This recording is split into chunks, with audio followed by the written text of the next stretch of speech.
the plain truth about the attack on the 23rd on the 5 villages that were attacked on Saturday night. We make calls. Even the STF commander was fully informed. He did not send his men there. What he told us was his men are already there. When I went there, I saw about 4 civil defense, 4 mopols. There was no any military man on ground of the truth. And all of these 8 people are of the same religion. They are all Christians. And if you see the way they suffered, my brother, you will pity for them. In every attack, I get information 2-3 weeks before it happens. And immediately I get that, I try to alert the security personnel.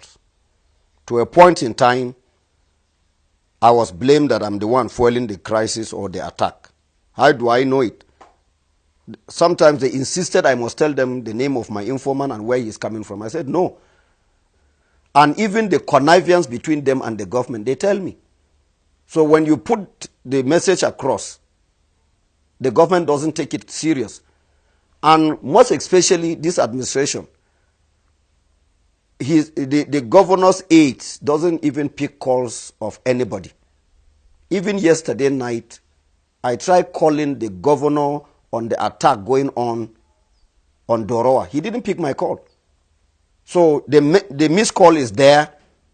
He will not reply. Sometimes his PA will give you a message, noted, and it is gone. Even at the heat of the crisis. So you call the STF, their spokesman will tell you they are not aware, and it goes. And most especially, the attack is perpetrated by these military men.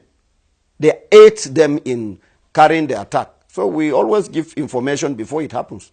The CIB, they are everywhere and they bring information. But the most painful thing is that the people they are giving them this information are part of the attackers. And they will not even want the police commissioner to know about it. Neither.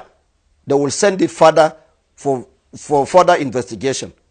They don't allow it to go. So they must remove those that are on those decks so that information will flow. So when we were on our way to go and recover these corpses, the corpses and the injured, the same STF commander, with the advice of Brigadier General M.A. Bello, told him that we should not pass through. And he was the one that called the defense headquarters, and the CDS told the STF commander, Major General Anthony, that he should not allow anybody to go and carry any corpse. He did. He delayed us for 2.5 hours. The police that was given to us to assist us with about 13 operational vehicles, that's Hilux, he couldn't allow us to pass. It's security versus security. So they had to turn back and go back to their base in Barikin Ladi. So from there, I insisted I must go because I can't allow my people to just die like that without any burial. So I forced myself in with some few people with me, and we entered. Immediately we approaching the villages, we started seeing the Fulanis grazing on the farm that is already being wheat and then planted. They were grazing on the farmland. We have the videotapes and everything. Then about 5 or 3 meters away, we started seeing some decomposed corpses in the bush along the roads. That was when we started piling these dead bodies. And finally, in Ngar village, we recovered about 78 dead bodies, apart from the missing one. Our Reverend Vincent Bukar, was recovered on the 25th of June 2018.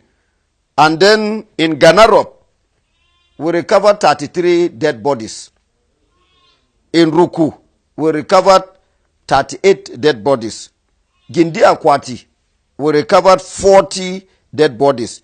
In Barik in Ladi, we recovered 2 dead bodies. In Kaikai, we recovered 9 dead bodies. In Shonong, Iriam local government, we recovered 9 dead bodies. And in Nyer, we recovered 86 dead bodies. And all these villages, we have the names of those that were killed, even children of 2 months, 4 months, and 1 year were macheted. What kind of a human being is that? So some of them were supposed to survive because they didn't give them any helping hand to take them to any hospital or any clinic around. They died. That is from the information I got from the Hausa Fulani community there. So for that, the military, the STF completely, they did not give any helping hand to anybody. I'm saying this, I can defend this in any court of law. Well, the state governor, his lapses. So he doesn't care about what is happening to us. He is always in Abuja. He is always with the president. So we don't have a governor on the plateau. I'm saying this without any mixing of words. My name is Jerry Datim. He can say anything. We don't have a sitting governor on the plateau. He has no role to play. He is loyal. His loyalty is to Buhari. So we don't have a governor. I'm saying this without any contradiction. Presently, we have lost nothing less than or more than 87 villages to the Fulanis completely. No indigene, no landowner is living in those places. Mind you, in part of Iriam local government, the Fulanis told the landowners when they went to farm that, what brought you here? Who gave you this land? They said, it's my own. They said, my friend, will you pack and go or else we kill you here? And the old man and his wife refused to go. They killed him. The same thing in Bokos. 9 villages raided. Up till now, no indigene has gone back to that place in Darfur. And they are planning to take over Butura. Very soon they will take over. Yesterday night they have taken over Doroa. They extended to Marabang Kantoma and then Jakatai. So if really the federal government wants peace, for us to live in peace, they should ask these Fulanis to vacate those villages that has been taken over by them with immediate effect.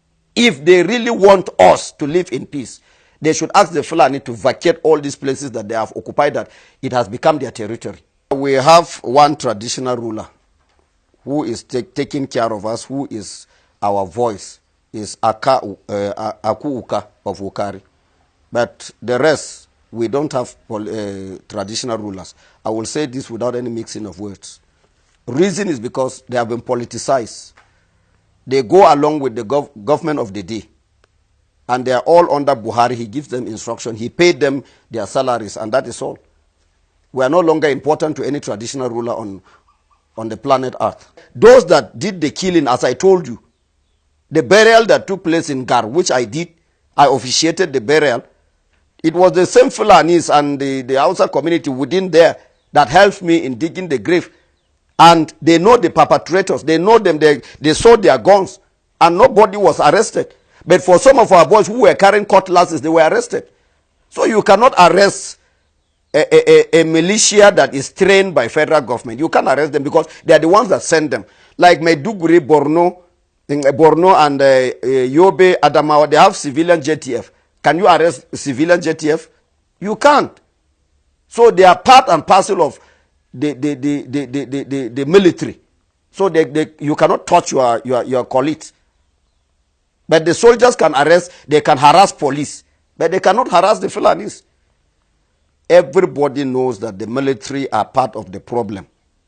If they remove security, if they remove the STF or JTF, wherever they are today in this country, we will live in peace.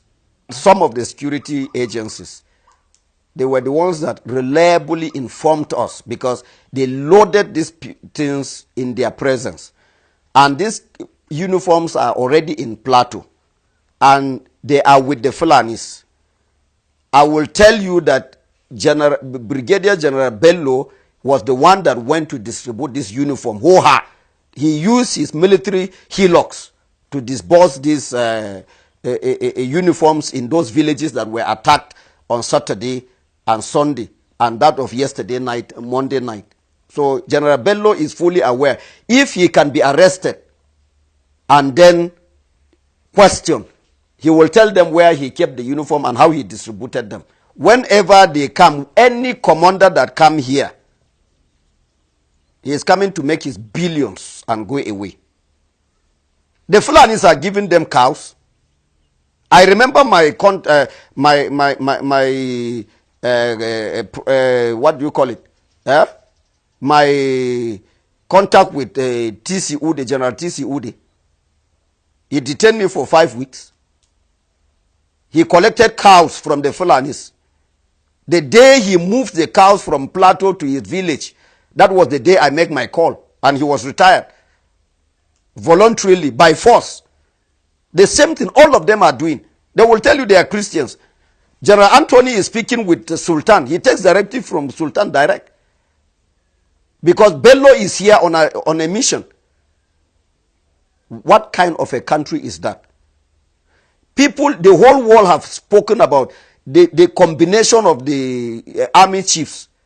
But Buhari is not giving us consent. So he is here to actualize Islamization of Nigeria. But let me tell you, whosoever is listening to me, there will be no 2019 in Nigeria. I'm not prophesying. There will be no 2019 in Nigeria. The blood of those 4 months, 3 months children that were shed in Gar and other villages, it will go back to them. All of them will pay for it dearly.